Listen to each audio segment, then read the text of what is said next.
Check out carmarshal.com. The link is in the description. They help support us.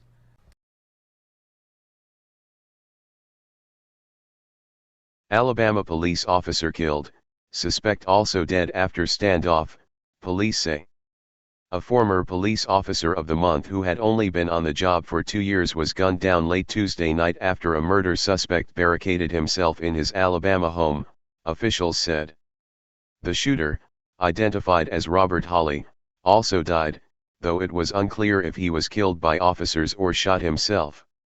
The slain officer was identified as Justin Billa, who joined the force in January 2016 and won the Mobile Police Department's Officer of the Month award in June 2016, MPD Chief Lawrence Battist said. Battist told AL.com that Billa had great attention to detail skills and shows commitment daily to providing a professional level of law enforcement service to the city of Mobile.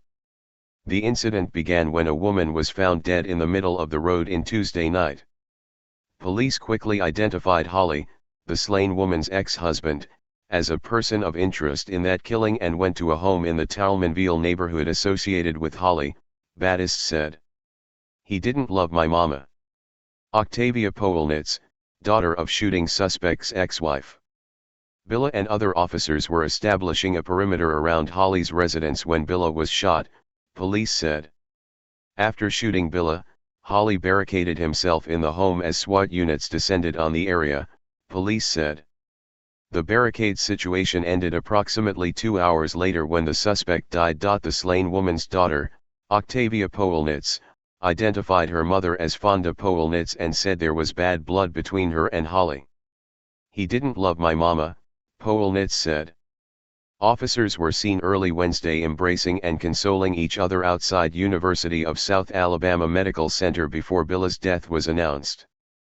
Councilman Fred Richard, who represents District 1, and Councilman Levon Manzi of District 2, offered their thoughts and prayers following the incident, WKRG reported. I am concerned about the officer's family, and I'm concerned about the rest of the officers who on a daily basis put their lives on the lives for the city, Richard said. In 2016, Fox 10 interviewed Billa after he was named Officer of the Month. We need to go back to helping people instead of just taking them to jail and creating bigger problems, Billa said at the time. That's my ideal of good policing and I feel like that's what the chief is working towards. Billa said he always shared a moment with his wife before he leaves for work. She tells me she loves me every day before I leave for work. And I make sure I do the same, said Billa, who also had an infant son. 12 other officers have been killed deliberately in the line of duty so far this year, according to a tally on the Officer Down Memorial page. In 2017, 52 officers were intentionally killed, including 46 who died by gunfire, according to the website. Fox News' Kathleen Joyce contributed to this report. Tuesday at about 9:50, Mobile Police Department responded to a person down in the area of Ridge Road. As we responded to that complaint, we found a black female later identified as a Mrs. Powelnitz. We quickly developed a person of interest, and that subject goes by the name of Mr. Holley. As officers went to Mr. Holley's residence to set a perimeter and await for other officers to arrive to talk to him, he fired shots at the officers, striking one of our officers, Officer Justin Billa. Officer Billa did not survive his injuries. We are very early in this investigation, so anything that I say at this point is just, those are just the basic details of what occurred, what led us to this point that got us here right now. It is our intention, after we've had an opportunity to kind of sift through some of the details, is to update you guys. Mr. Holley is deceased. We don't know if he died as a result of his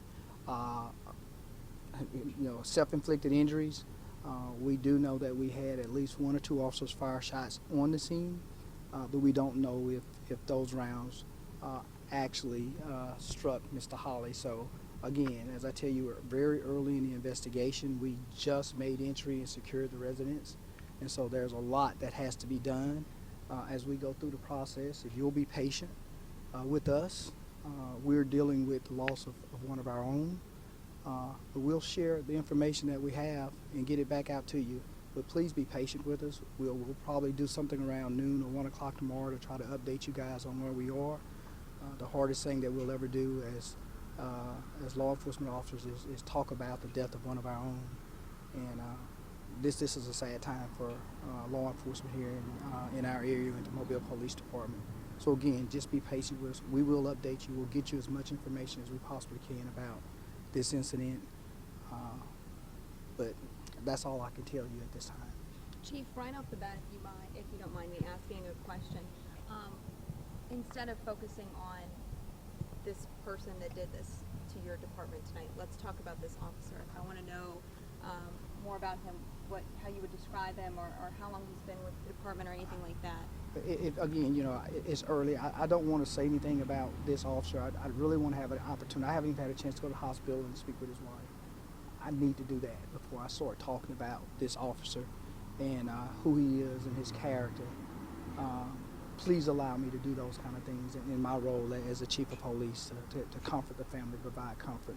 My assistant chief has already been out there, but again, we're spread out all over the place, and I really would like to at least share my concerns with the family of the officer before I really start talking about him and his character.